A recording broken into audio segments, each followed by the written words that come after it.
ಸ್ಮಶಾನನೇ ತನ್ನ ತವರು ಮನೆ ಮಾಡ್ಕೊಂಡು ಅಲ್ಲೇ ಜೀವನ ಕಳೀತಾ ಇದ್ರಂತೆ.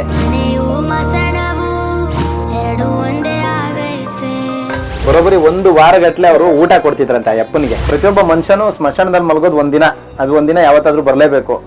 ಆದ್ರೆ ನೀವು ತುಂಬಾ ತಿಂಗ್ಳುಗಟ್ಲೆ ಸ್ಮಶಾನದಲ್ಲಿ ಮಲಗಿದ್ರಲ್ಲ, ಸ್ಮಶಾನಕ್ಕೂ ಊರಿಗೂ ವ್ಯತ್ಯಾಸ ಏನಣ್ಣ? ಸ್ಮಶಾನ ಬೆಸ್ಟ್. ನಾನು ಚೆನ್ನಾಗಿದ್ದಾಗ ಎಷ್ಟು 10 ಜನಕ್ಕೆ ಊಟ ಹಾಕಿದ್ದೀನಿ. ಎಲ್ಲ ನನ್ನ ಅನ್ಸ್ಕೊಂಡ್ರೆ ಬದುಕಿರಬಾರ್ದು ನಾನು ಅನಿಸ್ಬಿಡ್ತೈತೆ. ನಾನು ಯಾವತ್ತೂ ಬೇಡಿಲ್ಲ ಸರ್, ಇದೇ ಟೈಮೇ ಫಸ್ಟ್ ಟೈಮ್. ಏನ್ ಅನ್ನಿಸ್ತು ಇವಾಗ ಅವತ್ತಿನ ಲೈಫು ಇವತ್ತಿನ? ಅನ್ನಿಸ್ತು ನಾನು 4 ಕಾಸು ಇಟ್ಕೊಂಡಿದ್ರೆ ಅವಾಗ ಇಲ್ಲ ನಾನೆಲ್ಲ ಹೋಗ್ಬಿಡ್ತೀನಿ, ನಾನು ಏನೋ ತಂದು ಕೊಟ್ಬಿಡಮ್ಮ ಎಕ್ಸಾಕ್ಟ್ ಸತ್ತೋಗ್ತೀನಿ ಅಂತ ಕೇಳಿದ್ದೀನಿ. ಎಲ್ಲ ಕೇಳಮ್ಮ, ಕೆಲ್ಸಕ್ಕೆ ಹೋಗ್ತೀನಿ ನಾನು. ಕೆಲ್ಸಕ್ಕೆ ಹೋಗಿ ಇವ್ರಿಗೆ ಅರ್ಧ ಸಂಬಳ ಕೊಡ್ತೀನಿ, ನಾನು ಅರ್ಧ ಸಂಬಳ ತಗೊಂಡು ತೋರಿಸ್ತೀನಿ. ನಾನು ಇವತ್ತು ರಜೆ ಹಾಕಿ ಇಲ್ಲಿ ಕರ್ಕೊಂಬಂದಿ. ನನ್ನ ಕೆಲಸ ಹೋದ್ರ ಪರವಾಗಿಲ್ಲ, ಇಂಥವ್ರಿಗೆ ಹೆಲ್ಪ್ ಮಾಡೋಣ ಅಂತ ಬಂದಿ. ನಿಜವಾದ ದೇವ್ರನ್ನ ಎಲ್ಲಿ ಕಾಣ್ಬೇಕು ಗೊತ್ತಾ? ನಾವು ಇಂಥವ್ರಲ್ಲೇ ಕಾಣ್ಬೇಕು. ದೇವ್ರು ದರೆಗಿಳಿದ್ ಬರಕ್ಕೆ ಪುರ್ಸೋತಿಲ್ಲ. ಯಾಕಂದ್ರೆ ನಮ್ಮಂಗೆ ಸಾವಿರಾರು ಕೋಟ್ಯಾಂತರ ಜನಕ್ಕೆ ಸಮಸ್ಯೆ ಬಗೆಹರಿಸ್ಬೇಕು ಅವರು. ಎದ್ದೋಗಿಲ್ಲಿ, ನಮ್ಗಾಗಲ್ಲ, ಊಟ ಮಾಡಕ್ಕಾಗಲ್ಲ, ನಮ್ಗೆ ವಾಸನೆ ಬರ್ತದಂತ. ವಿಗ್ರಹಕ್ಕೆ ಕೈ ಮುಗಿಯೋ ಬದಲು ನಿಮ್ಮಂತ ಸಹಾಯ ಮಾಡುವಂತ ವ್ಯಕ್ತಿಗಳಿಗೆ ಕೈ ಮುಗಿದ್ರೆ ಅದೇ ನಿಜವಾದ ದೇವರು. ಶ್ವಾಸ ಇರುವವರೆಗೂ ಜನರ ವಿಶ್ವಾಸವನ್ನು ಜನಸ್ನೇಹಿ ಎಂದಿಗೂ ಕಳೆದುಕೊಳ್ಳುವುದಿಲ್ಲ. ಸ್ನೇಹಿತರೆ ನಮಸ್ಕಾರ, ನಾನು ನಿಮ್ಮ ಪ್ರೀತಿಯ ಜನಸ್ನೇಹಿ ಯೋಗೇಶ್. ಈ ವ್ಯಕ್ತಿ ಎಷ್ಟೋ ದಿನಗಳಿಂದ ಸ್ಮಶಾನನೇ ತನ್ನ ತವರು ಮನೆ ಮಾಡ್ಕೊಂಡು ಅಲ್ಲೇ ಜೀವನ ಕಳೀತಾ ಇದ್ರಂತೆ. ಇಂಥ ವ್ಯಕ್ತಿಯನ್ನ ರಕ್ಷಣೆ ಮಾಡಿ ಸ್ಮಶಾನದಿಂದ ಒಬ್ಬ ವ್ಯಕ್ತಿಯನ್ನ ಕರ್ಕೊಂಡು ಬಂದಿದ್ದಾರೆ, ಒಬ್ರು ಮಹಾತಾಯಿ. ಅವ್ರು ಯಾರು ಅಂತ ನಿಮ್ಗೆ ತೋರ್ಸಕ್ ನಾನು ಇಷ್ಟಪಡ್ತೀನಿ. ಜೊತೆಗೆ ಬರೋಬ್ಬರಿ 40 ಅಥವಾ 50 ಕಿಲೋಮೀಟರ್ ಇಂದ ಅವರು ಕರ್ಕೊಂಡು ಬಂದಿದ್ದಾರೆ. ಯಾರದು ಆ ಮಹಾನ್ ವ್ಯಕ್ತಿ? ಸ್ಮಶಾನದಲ್ಲಿ ಯಾಕೆ ಮಲಗ್ತಾ ಇದ್ರು? ಆ ಹೆಣ್ಮಗಳು ಇಷ್ಟೊತ್ತಲ್ಲಿ ಆ ರೀತಿ ಕರ್ಕೊಂಡ್ ಬರೋದಕ್ಕೆ ಕಾರಣ ಏನು? ಪ್ರತಿಯೊಬ್ರು ಕೂಡ ಈ ವಿಡಿಯೋನ ನೋಡಿ ನಿಜವಾಗ್ಲೂ ಎಷ್ಟೋ ಯುವಕರಿಗೆ ಇದೊಂದು ಸ್ಫೂರ್ತಿ ಅಂತ ಅನ್ಕೊಳ್ತೀನಿ. ಯಾಕಂತ ಹೇಳಿದ್ರೆ ನಿರ್ಗತಿಕರು ಅಥವಾ ರಸ್ತೆಯಲ್ಲಿ ಮಲಗಿರೋರ್ನ ಕಂಡಾಗ ಅವರು ನಮಗೆ ಸಂಬಂಧನೇ ಇಲ್ಲ ಅನ್ನೋ ರೀತಿಯಲ್ಲಿ ವರ್ತಿಸೋ ಜನಗಳ ಮಧ್ಯದಲ್ಲಿ ಇಂಥ ಒಬ್ರು ಮಹಾತಾಯಿ ಬಗ್ಗೆ ಹೇಳದೆ ಹೋದ್ರೆ ತಪ್ಪಾಗತ್ತೆ. ಸೊ ಬನ್ನಿ, ಅವ್ರು ಯಾರು ಅಂತ ನಾನು ನಿಮಗೆ ತೋರ್ಸಕ್ ಇಷ್ಟಪಡ್ತೀನಿ. ನೋಡೋಣ ಯಾರು ಏನು ಎಲ್ಲಿಂದ ಕರ್ಕೊಂಡ್ ಬರ್ತಾ ಇದ್ದಾರೆ ಅಂತ. ಬಹಳ ಖುಷಿ ಆಯ್ತು ಅವ್ರು ಹೇಳಿದ ತಕ್ಷಣನೇ. ನನಗೆ ಬಹಳ ಅವ್ರ ಬಗ್ಗೆ ಒಂದು ಅಗಾರವಾದಂತ ಗೌರವ ಹೃದಯದಲ್ಲಿ ಬಂದಿದೆ ನನಗೆ. ಸೊ ಬನ್ನಿ ಪ್ಲೀಸ್.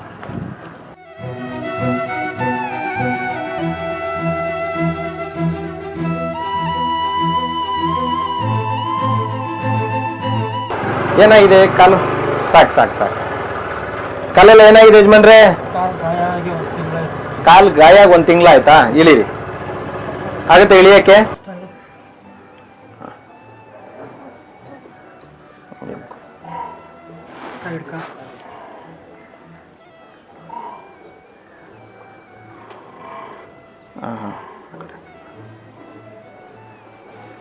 ನಮಸ್ಕಾರ. ಎಲ್ಲಿಂದ ಬರ್ತಾ ಇದ್ದೀರಾ? ನಾವು ಎಲೆಕ್ಟ್ರಾನ್ ಸಿಟಿಯಿಂದ. Electron city. ನೀವೆಲ್ಲಿಂದ ಬರ್ತಾ ಇದ್ದೀರಾ? ಅಲ್ಲೇ ಮಶಾಣದಲ್ಲಿ ಮಲಗಿದ್ದ. ಎಲ್ಲಿ ಮಲಗ್ತಾ ಇದ್ರಿ? ಮಶಾಣದಲ್ಲಿ ಮಲಗ್ತಾ ಇದ್ರಾ? ಯಾಕೆ ಮನೆ ಇಲ್ವಾ? ಇಲ್ಲ, ಮನೆ ಇಲ್ಲ, ಮಠ ಇಲ್ಲ, ನೋಡೋರಿಲ್ಲ ನಮ್ಗೆ. ಈಗ ಮನೆ ಇಲ್ಲ ಮಠ ಇಲ್ಲ ಅಂದ್ರೂ ಸ್ಮಶಾನದಲ್ಲಿ ಮಲಗುವಂತ ಒಂದು ಪರಿಸ್ಥಿತಿ ಮುಂದೆ ಯಾರು ಮಲಗಿಸಲ್ಲ ಸರ್. ಇದು ವಿಚಾರ. ಬನ್ನಿ ಬನ್ನಿ ಸ್ನೇಹಿತರೆ, ಈ ವ್ಯಕ್ತಿ ಸ್ಮಶಾನದಲ್ಲಿ ಮಲಗ್ತಾ ಇದ್ರಂತೆ. ಯಾಕೆ ಅಂತ ಕೇಳಿದಾಗ ಒಂದು ಮಾತು ಹೇಳಿದ್ರು ಅವ್ರ ಬಾಯಿಂದ, ನಾನು ಯಾವ್ದಾದ್ರು ಅಂಗಡಿ ಮುಂದೆ ಮಲಗಿದ್ರೆ ನನ್ನನ್ನ ಮಲಗಿಸ್ತಾ ಇರ್ಲಿಲ್ಲ ಅಂತ. ಅಂದ್ರೆ ನಾವೊಂದು ಯಾವ ಒಂದು ದುರ್ಸ್ಥಿತಿಲಿ ಬದುಕ್ತಾ ಇದೀವಿ ಅನ್ನೋದನ್ನ ನಾವೇ ಅರ್ಥ ಮಾಡ್ಕೊಬೇಕು. ಒಬ್ಬ ನಿರ್ಗತಿಕನ್ನು ಕೂಡ ರಸ್ತೆಯಲ್ಲಿ ಮಲಗಬೇಡ ಅನ್ನೋ ಒಂದು ಪರಿಸ್ಥಿತಿಗೆ ನಾವು ತಲುಪಿಬಿಟ್ಟಿದೀವಿ. ಸೊ ನಿರ್ಗತಿಕರು ಅಂತ ನಾನು ಹೇಳಕ್ ಇಷ್ಟಪಡಲ್ಲ, ಅವ್ರು ದೇವ್ರ ಮಗು ತರ. ಸೊ ಬನ್ನಿ ಅಣ್ಣ, ಬನ್ನಿ ಅಮ್ಮ. ನೀವೆಲ್ಲಿಂದ ಬರ್ತಾ ಇರೋದು? ಎಲೆಕ್ಟ್ರಾನ್ ಸಿಟಿಯಿಂದಾನೆ. ಬನ್ನಿ. ನಿಮ್ಮ ಹೆಸರೇನಮ್ಮ? ರೇಖಾ ಅಂತನಾ? ಏನಾಗ್ಬೇಕು ನಿಮ್ಗೆ ಇವರು? ಅವ್ರು ಏನಿಲ್ಲ ಸರ್, ಪಾಪ ಒಂದು ವಾರದಿಂದ ಊಟ ಕೊಡ್ತಾ ಇದ್ರಾ? ಅವ್ರ ಹೆಸರು ರೇಖಾ ಅಂತ, ಆ ಹೆಣ್ಮಗಳ ಹೆಸರು ರೇಖಾ ಅಂತ. ಬಹಳ ಖುಷಿ ಆಗತ್ತೆ ಸ್ನೇಹಿತರೆ. ಪ್ರತಿಯೊಬ್ರು ಹೆಣ್ಮಗಳಿಗೆ ಧನ್ಯವಾದ ಹೇಳ್ಬೇಕು. ಬರೋಬ್ಬರಿ 1 ವಾರಗಟ್ಲೆ ಅವರು ಊಟ ಕೊಡ್ತಿದ್ರಂತೆ ಆ ಅಪ್ಪನಿಗೆ, ಸರಿನಾ? ಸೊ ನೋಡೋಣ ಅವ್ರು ಏನ್ ಮಾಡಿದ್ರು, ಅವ್ರು ಯಾಕೆ ಇಲ್ಲಿವರೆಗೂ ಕರ್ಕೊಂಡ್ ಬಂದಿದ್ದಾರೆ ಅನ್ನೋದನ್ನ ನಿಮ್ಗೆ ನಾನು ಹೇಳ್ಬೇಕು. ಸೊ ಪ್ರತಿಯೊಬ್ರು ಈ ವಿಡಿಯೋನ ತಪ್ಪದೆ ನೋಡ್ಬೇಕು. ಮಾನವೀಯತೆ ಅಂದ್ರೆ ಏನು ಅನ್ನೋದನ್ನ ಒಂದಷ್ಟು ಜನರನ್ನ ನೋಡಿ ತಿಳ್ಕೊಬೇಕಾಗತ್ತೆ, ಒಂದಷ್ಟು ಜನರನ್ನ ನೋಡಿ ಕಲ್ತ್ಕೋಬೇಕಾಗತ್ತೆ. ಸೊ ರೇಖಾ ಅವ್ರ ಬಗ್ಗೆ ನನಗೆ ಬಹಳ ಹೆಮ್ಮೆ ಅನಿಸ್ತು. ಬನ್ನಿ.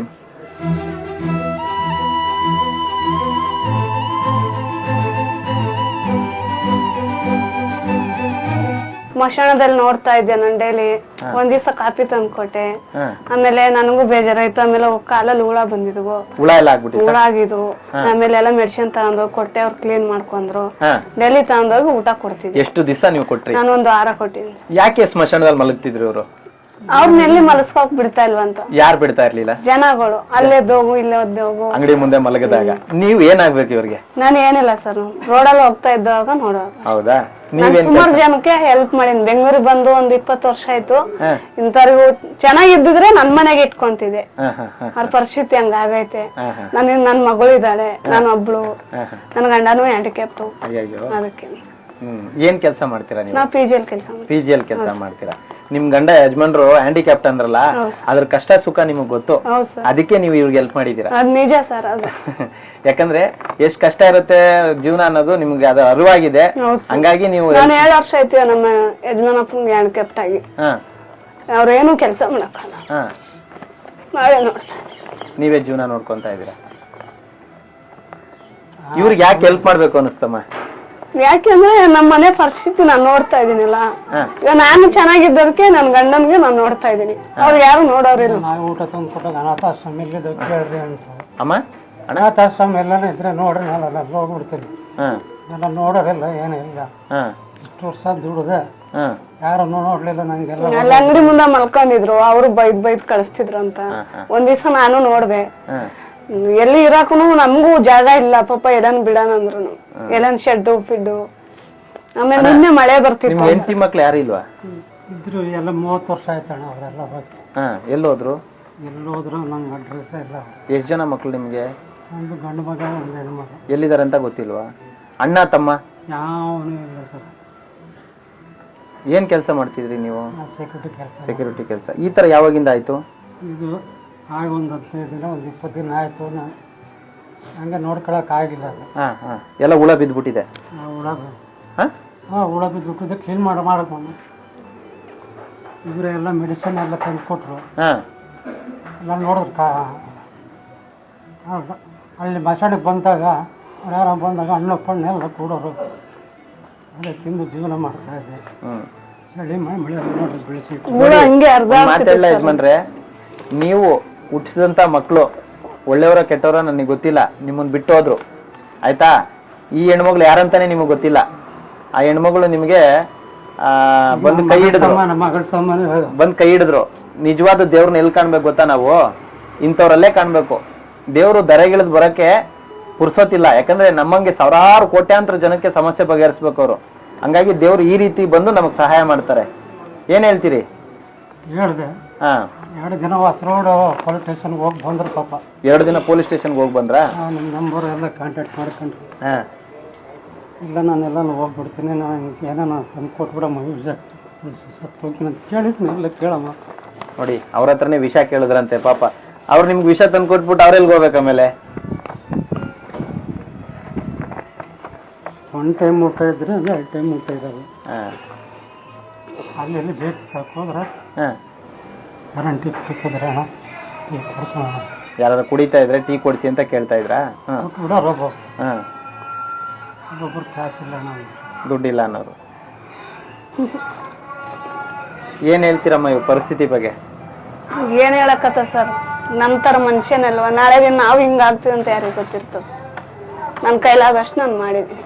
ಇನ್ನೊಂದು ಕೇಳ್ಕೊಂತೀನಿ, ನಿಮ್ ಟೈಮ್ ಸಿಕ್ತಾಗ ಆ ಫೋನ್ ನಂಬರ್ ಇಸ್ಕೊ ಬಂದು ನಾನು ನೋಡ್ಕೊಂಡು ಹೋಗ್ರಮ್ಮ.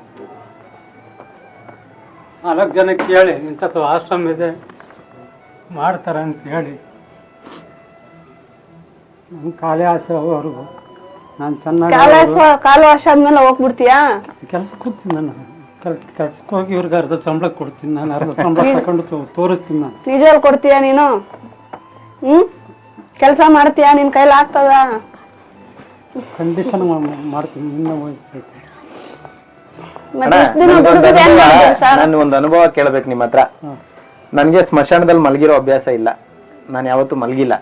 ಅಂದ್ರೆ ಸ್ಮಶಾನದಲ್ಲಿ ಮಲಗೋದು ಒಂದೇ ದಿನ ಸ್ಮಶಾನದಲ್ಲಿ. ನಾನು ಇದನ್ನ ಓಪನ್ ಆಗಿ ಕೇಳ್ತಾ ಇದೀನಿ. ಪ್ರತಿಯೊಬ್ಬ ಮನುಷ್ಯನು ಸ್ಮಶಾನದಲ್ಲಿ ಮಲಗೋದು ಒಂದಿನ, ಅದು ಒಂದಿನ ಯಾವತ್ತಾದ್ರೂ ಬರ್ಲೇಬೇಕು.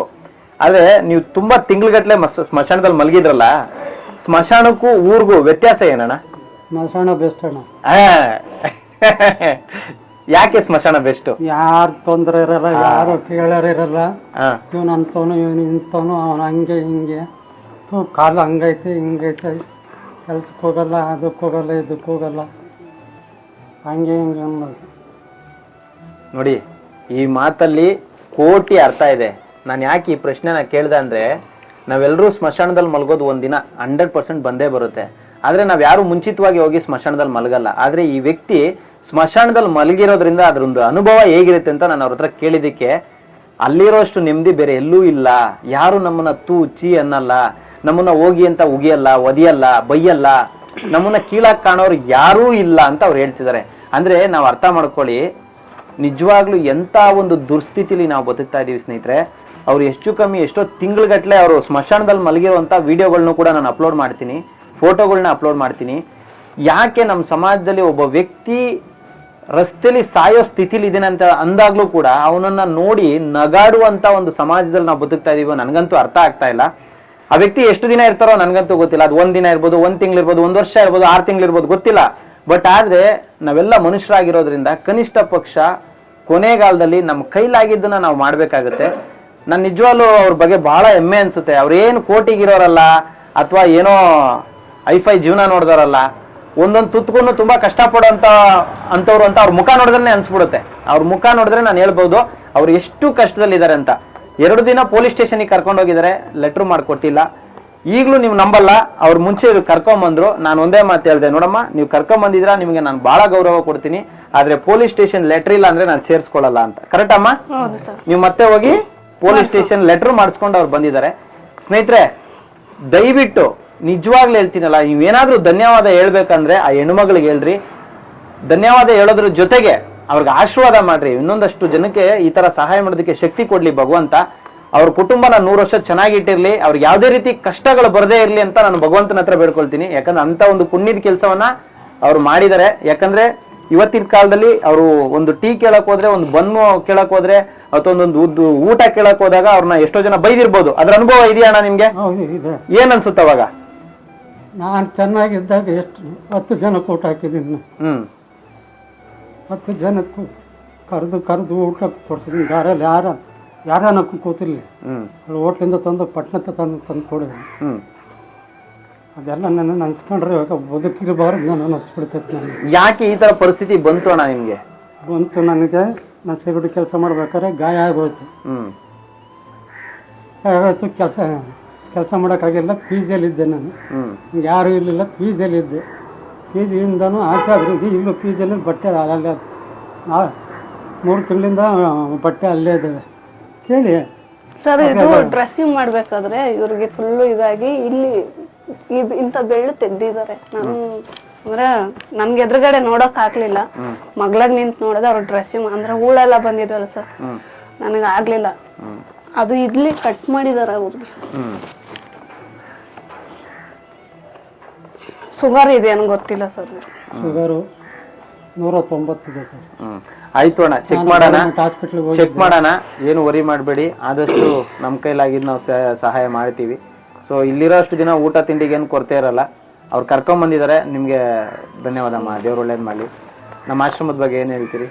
ಇಲ್ಲಿ ಚೆನ್ನಾಗಿ ನೋಡ್ಕೊಂತಾರ ಅಂದ್ಬಿಟ್ಟೆ ನಾವ್ ಇಲ್ಲಿ ಕರ್ಕೊಂಡ್ ಬಂದಿವಿ ಸರ್. ನಾವ್ ಮೊಬೈಲ್ ಅಲ್ಲಿ ನೋಡ್ತಾ ಇರ್ತೀವಿ, ನೀವು ರೀಲ್ಸ್ ಅಲ್ಲೆಲ್ಲ ನೋಡ್ತಾ ಇರ್ತೀವಿ. ನೋಡ್ಬಿಟ್ಟೆ ನಾವ್ ಕರ್ಕೊಂಡ್ ಬಂದಿರ ಸರ್. ನಾವ್ ಯಾರನ್ನ ಕೇಳಿ ಕರ್ಕೊಂಡ್ ಬರ್ಲಿಲ್ಲ. ಇವ್ರು ಹಿಂಗ್ ಬಿದ್ರೆ ಬೀದಿ ಬಿದ್ರೆ ಮಳೆ ಬರೆ ಎಲ್ಲಿ ಅಂತ ಇವತ್ ರಜೆ ಹಾಕಿ ಇಲ್ಲಿ ಕರ್ಕೊಂಡ್ ಬಂದಿವಿ. ನನ್ ಕೆಲ್ಸ ಹೋದ್ರ ಪರವಾಗಿಲ್ಲ, ಇಂಥವ್ರಿಗೆ ಹೆಲ್ಪ್ ಮಾಡೋಣ ಅಂತ ಬಂದಿದ್ದೀನಿ. ಬಹಳ ಖುಷಿ ಆಯ್ತಮ್ಮ, ದೇವ್ರು ಒಳ್ಳೇದ್ ಮಾಡ್ಲಿ ನಿಮ್ಗೆ. ಈ ತರ ಬುದ್ಧಿ ಎಲ್ರಿಗೂ ಬರ್ಲಿ. ನಮ್ ತಂದೆ ತಾಯಿ ಆದ್ರೂ ನೋಡಲ್ಲ ಸರ್. ಅವರು ನಮ್ ಜೊತೆಲಿ ಹುಟ್ಟಿದಾರೆ. ತಂದೆ ತಾಯಿ ಇಲ್ಲ, ತಂದೆ ಇದಾರೆ. ಕಂಡವನು ಕಣ್ಣ ಆಪರೇಷನ್ ಅವ್ರಿಗೆ. ಅವ್ರು ಹೋಗಿ ವಾರಕ್ಕೊಂದ್ಸಲ ಹಾಸ್ಪಿಟ್ಲ್ ಕರ್ಕೊಂಡ್ ಹೋಗ್ತಾರೆ. ಜೀವನ ಚೆನ್ನಾಗಿದ್ಯಮ್ಮ? ಕೆಲಸ ಕಷ್ಟ ಪಡ್ತಾ ಇದೀನಿ ಸರ್. ಯಾರ ಮೇಲೆ ಭರವಸೆ ಇಲ್ಲ, ಕಷ್ಟ ಪಡ್ತಾ. ಎಲ್ಲಿರೋದಂದ್ರೆ ಉತ್ತರ ಕರ್ನಾಟಕ. ನಮ್ ತಾಯಿ ಊರು ಉತ್ತರ ಕರ್ನಾಟಕ, ಯಾದಗಿರಿ ಸರ್. ನನ್ ಗಂಡನ ಮನೆ ಇಲ್ಲೇ. ನಿಮ್ ಯಜಮಾನ್ರಿಗೆ ಏನಾಯ್ತಮ್ಮ? ಏನಾಗಿರೋದು ನಿಮ್ ಯಜಮಾನ್? ಅವ್ರಿಗೆ ಇದ್ದಕ್ಕಿದ್ದಂಗೆ ಕಾಲು ಊತ ಬಂದ್ ಫಸ್ಟ್ ಹ್ಯಾಂಡಿಕ್ಯಾಪ್ಟೇ ಸರ್ ಅವ್ರಿಗೆ. ನನ್ ಮದ್ವೆಕ್ ಮುಂಚೆನೂ ಅವ್ರಿಗೆ ಶಿನ್ನೆಲ್ಲ ಏನೋ ಪ್ರಾಬ್ಲಮ್ ಐತಂತ ನಾನ್ ನೋಡಿಲ್ಲ. ನಮ್ಮ ಓನರ್ ನೋಡಿ ಮದ್ವೆ ಮಾಡಿ ಇದಾರೆ. ಒಂದ್ ಮಗಳಿದ್ದಾಳೆ. ಅವ್ರಿಗೆ ಬರ್ತಾ ಬರ್ತಾ ಇದಾಗಿ ಮತ್ತೆ ಹ್ಯಾಂಡಿಕ್ಯಾಪ್ಟ್ ಆದ್ರು. 2 ಕೋಲ್ ಹಿಡ್ಕೊಂತಾರ. ಅವ್ರಿಗಿನ್ನು ಇದೇ ತರ ಬಂದಿದೆ. ನೀವೇ ನೋಡ್ಕೊಂತ ಇದ್ದೀರಾ? ನಾವೇ ನೋಡ್ಕೊಂತ ಇದೀವಿ. ಪುಣ್ಯ ಇವಾಗ ಬಿಡ್ರಿ. ಆಯ್ತು 5 ವರ್ಷ 6 ವರ್ಷ ಆಯ್ತು. ಎಷ್ಟೋ ಜನ ನಾನು ನೋಡಿದೀನಿ, ಎಂತಿದಿರು ಆಶ್ರಮಕ್ಕೆ ತಂದು ಬಿಟ್ಟೋಗೋ ಅಂತವ್ರನ್ನು ನೋಡ್ಬಿಟ್ಟಿದೀನಿ ನಾನು, ಕೇಳೋರ್ನು ನೋಡ್ಬಿಟ್ಟಿದೀನಿ. ಒಳ್ಳೇದಾಗ್ಲಮ್ಮ, ತುಂಬಾ ಒಳ್ಳೆ ಕೆಲಸ ಮಾಡಿದೀರಾ. ಆ ವ್ಯಕ್ತಿ ಸ್ಮಶಾನದಲ್ಲಿ ಮಲಗಿದ್ನ ತಾವ್ ನೋಡಿದೀರಾ? ಎಷ್ಟು ದಿನಗಳ ಕಾಲ ನೋಡಿದೀರಾ? ನಾನು ಒಂದು 6-15 ದಿವಸ ಆಗಿದೆ ಸರ್. ಅಂದ್ರೆ ದೂರ್ಲಿಂದ ನೋಡ್ತಿದ್ದೆ. ಇವ್ರು ಅಂಗಡಿ ಹತ್ರ ಕುಂತಾಗೆಲ್ಲ ಬೈತಿದ್ರು, ಎದ್ದೋಗು ಎದ್ದೋಗು, ಎದ್ದೋಗು ಇಲ್ಲಿ, ನಮ್ಗಾಗಲ್ಲ ಊಟ ಮಾಡಕ್ ಆಗಲ್ಲ, ನಮ್ಗೆ ವಾಸನೆ ಬರ್ತದಂತ ಅಂತಿದ್ರು. ಆಮೇಲೆ ಇವ್ರು ಒಂದ್ ದಿವ್ಸ ಗೇಟಿಂದ ಹೋಗ್ತಾ ಇದ್ರು, ನೋಡ್ದೆ ಅಲ್ಲೇ ಇದ್ರು. ನಿನ್ನೆ ಮಳೆ ಬಂತು ಸರ್, ಆದ್ರೂ ಹೊಟ್ಟೆ ಉರಿತಿತ್ತು ನನಗೆ. ಮಳೆ ಬರ್ತೈತೆ, ಏನ್ ಮಾಡೋದು ಅವ್ರಿಗೆ ಪಾಪ, ಏನು ಮೇಲ್ಗಡೆ ಏನಿಲ್ಲ ಅನ್ಬಿಟ್ಟು ಆಗ್ಬಿಟ್ಟು ಮತ್ತೆ ಮಧ್ಯಾಹ್ನ ಕೆಲಸ ಮುಗಿಸ್ಕೊಂಡು ಅವ್ರನ್ನ ಮಾತಾಡ್ಸಿದ್ವಿ. ಊಟ ಬೆಳಗ್ಗೆ ಸಂಜೆ ಕೊಟ್ಟೋಗ್ತಿದೆ ಸರ್. ಮಧ್ಯಾಹ್ನ ಅಂತ ನನ್ಗೆ ಬರಕಾಲ ಕೆಲಸದ ಮೇಲೆ. ಸಾಕ್ ಬಿಡಮ್ಮ, ದೇವ್ರು ಬಂದಂಗ ಅವ್ರ ಲೈಫಲ್ಲಿ ಬಂದಿದ್ದೀರಾ ನೀವು. ಬಹಳ ಖುಷಿ ಆಗತ್ತಮ್ಮ. ದೇವ್ರು ಒಳ್ಳೇದ್ ಮಾಡ್ಲಿ, ಚೆನ್ನಾಗಿಟ್ಟಿರ್ಲಿ ನಿಮ್ಮ. ನಾನ್ ನಿಜವಾಗ್ಲೂ ದೇವ್ರು ನಿಮ್ಮಂತ ರೂಪದಲ್ಲೇ ನೋಡೋದಮ್ಮ. ನಾವು ವಿಗ್ರಹ ಪೂಜೆ ಮಾಡ್ಬೋದು, ನಮ್ದು ಕಷ್ಟ ಇದೆ ಸರ್. ಇಲ್ಲಾಂದಿದ್ರೆ ನಾನು ಎಲ್ಲ ಒಂದ್ ಮೂಲೆಯಲ್ಲಿ ಹಾಕೊಂಡಾನ ಸಾಕೊಂತಿದ್ದೆ. ಒಳ್ಳೇದಾಗ್ಲಿ, ಆ ಮಾತು ಹೇಳ್ದಲ್ಲಮ್ಮ, ಸಾಕು. ನಾವು ವಿಗ್ರಹಕ್ಕೆ ಕೈ ಮುಗಿಯೋ ಬದಲು ನಿಮ್ಮಂತ ಸಹಾಯ ಮಾಡುವಂತ ವ್ಯಕ್ತಿಗಳಿಗೆ ಕೈ ಮುಗಿದ್ರೆ ಅದೇ ನಿಜವಾದ ದೇವ್ರು. ಒಳ್ಳೇದಾಗ್ಲಿ. ಅಣ್ಣವ್ರೆ, ಇಲ್ಲಿ ಇರ್ತೀರಾ? ಮತ್ತೆ ಅಲ್ಲೋಗ್ತೀನಿ ಇಲ್ಲೋಗ್ತೀನಿ ಅಂದ್ರೆ ಕಳ್ಸಲ್ಲ. ಮೆಡಿಸನ್ ಗಿಡಿಸನ್ ಇರ್ತದೆ, ಊಟ ಇರ್ತದೆ, ಬಟ್ಟೆ ಇರ್ತದೆ. ಸರ್ ಬಿಟ್ಟು ಹೋಗ್ತಾರಲ್ಲ ಬಟ್ಟೆಗಳು, ಅವ್ ತಂದು ಕೊಡ್ತೀನಿ. ಇರ್ಲಿ, ತೊಂದ್ರೆ ಇಲ್ಲ. ಯಾವಾಗ ಬಂದ್ ನೋಡ್ಕೊಂಡು ತಂದು ಕೊಟ್ಟು ಹೋಗಿರ್ತೀವಿ, ಅದಕ್ಕೇನಿಲ್ಲ. ಇನ್ ಇವ್ರೇ ಮಗಳ ಅನ್ಕೋಬೇಕಷ್ಟೇ ನೀವು. ಏನ್ ಹೇಳ್ತೀರಿ? ಇಷ್ಟು ಸಹಾಯ ಮಾಡೋರು ಅವರು. ನಮಸ್ಕಾರ. ನೀವು ಚೆನ್ನಾಗಿರ್ರಿ ಸಾಕು ನಮ್ಗೆ. ಅವಾಗ ಬಂದು ನೋಡ್ಕೊಂಡು ಹೋಗ್ತಾ ಇರೋದು 4 ಜನ ಕೇಳಿ.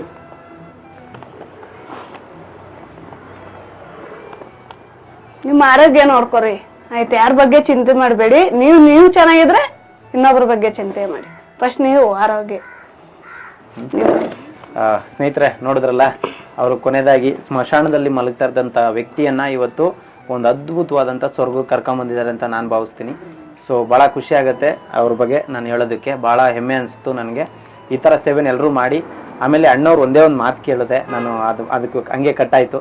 ಅವರು ಚೆನ್ನಾಗಿದ್ದಾಗ ಒಂದಷ್ಟು ಜನರಿಗೆ ಅನ್ನ ಕೊಡ್ತಿದ್ರಂತೆ. ಅವ್ರು ದುಡಿದಿದ್ರಲ್ಲೇ ಒಂದಷ್ಟು ಜನಕ್ಕೆ ಊಟ ಕೊಟ್ಟು, ಬಟ್ಟೆ ಕೊಟ್ಟು, ಅವ್ರ ಕೈಲಾಗಿ ಸಹಾಯ ಮಾಡ್ತಿದ್ರಂತೆ. ಅವ್ರಿವತ್ತು ಅವ್ರ ಹತ್ರ ಏನೂ ಇಲ್ಲ ಅಂದಾಗ ಜನ ಯಾವ ತರ ಜನ ಯಾವ ತರ ಅವ್ರನ್ನ ರಿಯಾಕ್ಟ್ ಮಾಡಿದ್ರು ಕೇಳೋಣ. ಅಣ್ಣ, ನೀವೊಂದು ಮಾತು ಹೇಳಿದ್ರಿ ನನಗೆ, ನಾನ್ ಚೆನ್ನಾಗಿ ದುಡಿತಾ ಇದ್ದೆ, ನಾನು ದುಡಿಯೋಂತ ಸಂದರ್ಭದಲ್ಲಿ ಒಂದಷ್ಟು ಜನಕ್ಕೆ ಊಟ ಕೊಡ್ತಾ ಇದ್ದೆ, ಬಟ್ಟೆ ಕೊಟ್ಟಿದ್ದೆ, ನನ್ನ ಕೈಲಾಗಿ ಸಹಾಯ ಮಾಡಿದ್ದೆ ಅಂತ. ಇವತ್ತು ನೀವು ಇನ್ನೊಬ್ರ ಹತ್ರ ಬೇಡ ಪರಿಸ್ಥಿತಿಗೆ ಬಂದಾಗ ಜನ ನಿಮ್ಮನ್ನ ಯಾವ ರೀತಿ ನೋಡಿದ್ರು? ಕೀಳಾಗಿ ನೋಡ್ತಾರೆ ನಮ್ಮನ್ನು. ಇದ್ದಾಗ ಮೆರದಲ್ಲಪ್ಪ, ಇದ್ದಾಗ ಎಲ್ಲರಿಗೂ 500 ತಗೋ, ಊಟ ತಗೋ, ಆ ಊಟ ತಗೋ, ಮನೆ ಅಡ್ವಾನ್ಸ್ ತಗೋ. ಈಗ ಯಾರನ್ನ ಫ್ಯಾಮಿಲಿ ಊರಿಂದ ಬರ್ತಾರೆ, ಅಡ್ವಾನ್ಸ್ ಇಲ್ಲ ಅಂತ. ನೀವು ಇಷ್ಟ ದಿನ ಎಲ್ಲಿ ಇದ್ರಿ? ಮೊದ್ಲೆಲ್ಲ ಎಲ್ಲಿ ಇದ್ರಿ? ಮೊದಲು ಎಲೆಕ್ಟ್ರಾನಿಕ್ ಸಿಟಿಯಲ್ಲಿ ಇದ್ರಿ. ಎಲ್ಲಿ ರೂಮ್ ಮಾಡಿದ್ರಾ? ಪಿ ಜಿಯಲ್ಲಿದ್ದೆ ನಾನು. ಅವ್ರು 30 ವರ್ಷದಿಂದ ಹೊರಟೋಗ್ಬಿಟ್ರು, ನನ್ನ ಕಣ್ಣಿಗೆ ಇಲ್ಲ. ಯಾರು ನನ್ನ ಪಾಡಿಗೆ ನಾನು ತಿನ್ನೋದು, ದುಡಿಯೋದು. ದುಡ್ಡು ಅವಾಗ ಏನ್ ಅನಿಸ್ತಿತ್ತು ನಿಮ್ಗೆ? ಈಗ ಇದ್ದಾಗ ಕೊಟ್ಬಿಡ್ತಿದ್ರಿ, ಇಲ್ದಾಗ ನೀವು ಇನ್ನೊಬ್ರ ಹತ್ರ ಬೇಡದಾಗ ಅವ್ರು ನಿಮ್ಗೆ ಕರೆಕ್ಟಾಗಿ ಕೊಟ್ಟಿದಾರ? ಯಾರಾದ್ರೂ ಸಹಾಯ ಮಾಡಿದಾರ? ನಾನು ಯಾವತ್ತೂ ಬೇಡಿಲ್ಲ ಸರ್, ಇದೇ ಟೈಮೇ ಫಸ್ಟ್ ಟೈಮ್. ಏನ್ ಅನಿಸ್ತು ಇವಾಗ? ಅವತ್ತಿನ ಲೈಫ್ಗೂ ಇವತ್ತಿನ ಅನಿಸ್ತು. ನಾನು 4 ಕಾಸು ಇಟ್ಕೊಂಡಿದ್ರಿ ಅವಾಗ. 4 ಕಾಸು ಇಟ್ಕೊಂಡಿದ್ರೆ ಸುಮ್ಮನೆ ಅಲ್ಲಿ ವೇಸ್ಟ್ ಮಾಡಬೇಕು. ನನಗೆ ಜೀವನಕ್ಕೆ ಉಪಯೋಗಕ್ಕೆ ಆಗೋದು ಅನ್ಕೊಂಡು ಕೊನೆಗಾಲದಲ್ಲಿ ನಿಮ್ ಜೊತೆಲಿ ಇರ್ತಿತ್ತು ದುಡ್ಡಾದ್ರು ಅಲ್ವಾ? ಹೆಂಡತಿ ಮಕ್ಳು ಎಲ್ಲ ಬಿಟ್ಟೋದ್ರು ಕೊನೆ ಪಕ್ಷ ನೀವು ಸೇವ್ ಮಾಡಿದ್ದು ಒಂಚೂರು ದುಡ್ಡಾದ್ರು ಅಥವಾ ಏನಾದ್ರು ಉಳ್ಕೊಂತಿತ್ತು. ನಮ್ಮ ಹತ್ರ ದುಡ್ಡಿದ್ರೆ ಇರಲ್ಲ ಸರ್, 4 ಜನಕ್ಕೆ ಮಾಡೋಣ ಅನ್ನಿಸ್ತೀನಿ ನಾನು. ಒಳ್ಳೇದಾಗ್ಲಿ, ಎದುರುಬೇಡ್ರಿ. ಇಲ್ಲಿ ಆರಾಮಾಗಿ ಇರ್ಬೋದು, ಊಟ ತಿಂಡಿಗೆ ಏನ್ ತೊಂದರೆ ಇರಲ್ಲ ನಿಮ್ಗೆ. ಒಳ್ಳೆ ಜಾಗ ಕರ್ಕೊಂಡ್ ಬಂದವ್ರೆ. ಸ್ಮಶಾನದಲ್ಲಿ ಮಲಗ್ತಿದ್ರಲ್ಲ, ಅದಕ್ಕಿಂತ ಕಷ್ಟವಾಗಿ ಏನಿರಲ್ಲ ಇಲ್ಲಿ. ಅರ್ಥ ಆಯ್ತಾ? ಸಾಕು, ನಾನು ಇಷ್ಟೇ ಸಾಕು.